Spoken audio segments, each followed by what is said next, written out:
All right, I'm here with Ari Aster, director and writer of the new movie Eddington, and I'm just gonna have to tell you that I hate you. And the reason why is you put me through so much stress today watching that movie. I loved this film. Oh, good. It's hard to start an interview by saying I hate you and I also love the film all in the same statement. No, that's but good. like, you set this during a really tough time in history. During COVID-19, you have a sheriff kind of struggling through a lot of personal issues while dealing with, I guess, professional issues. Yeah, among other issues. Yeah. And it's all set in a small New Mexico town. What brought you to like focus all of that energy in a really interesting time in a small town, which shouldn't have really that big of an impact on the world, but in this movie, massive impact. What kind of put you there? Well,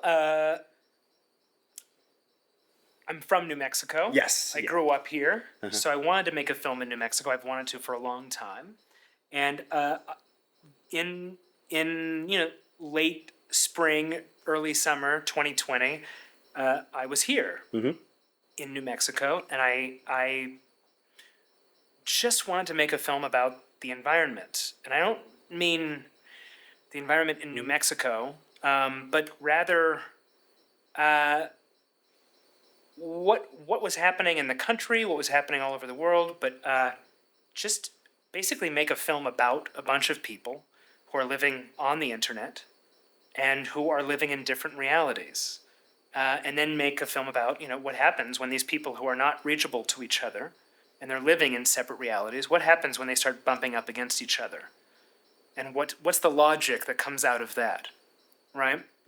Pushing them deeper into their paranoia and convictions, and how that, it leads to violence because there's nothing in the ether that's holding them together anymore. I had noticed in this movie, it's probably the greatest usage of phones I've ever seen in my entire history of watching movies. It was really natural. What was your decision in doing it that way on this film? Well, on set we were calling it "Screens the Movie," right? And so yeah, I'm glad you felt that it felt natural. Yeah. At the same time, I wanted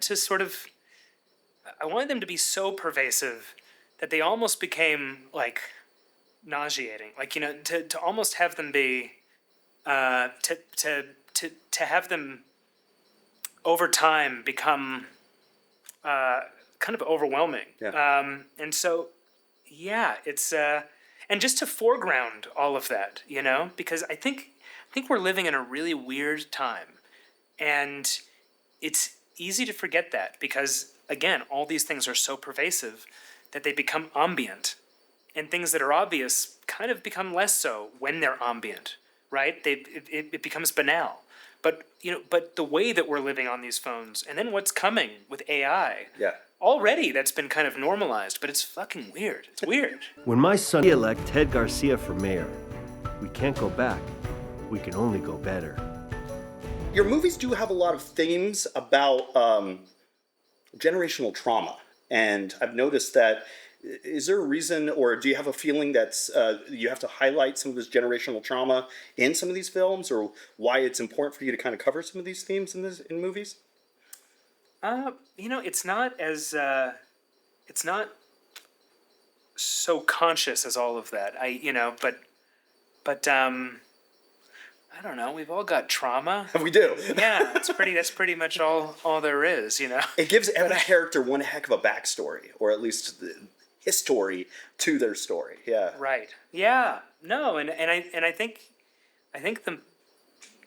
this film in particular is about a bunch of people who have their own histories, and they also turn to history to shore up their beliefs, whatever they are. Some of them are directly oppositional, and it's about people who are kind of lost in themselves, and they're living in their heads.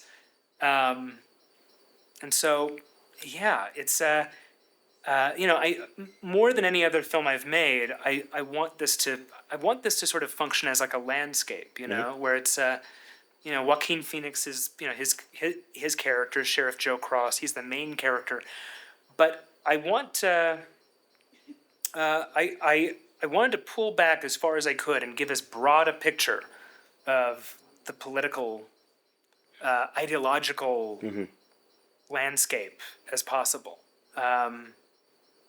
And also, but that also have it be very rooted in New Mexico. It's sort of, this town, Eddington, sort of functions as a microcosm for the rest of the country, but it also sort of functions as a microcosm for the politics of New Mexico as well. Yeah. Anyway.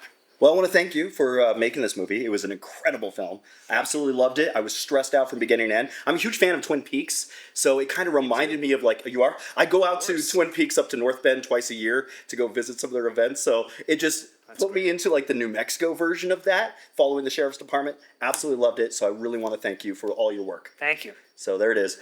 Ari Aster, thanks for joining me this morning. Thanks for having me.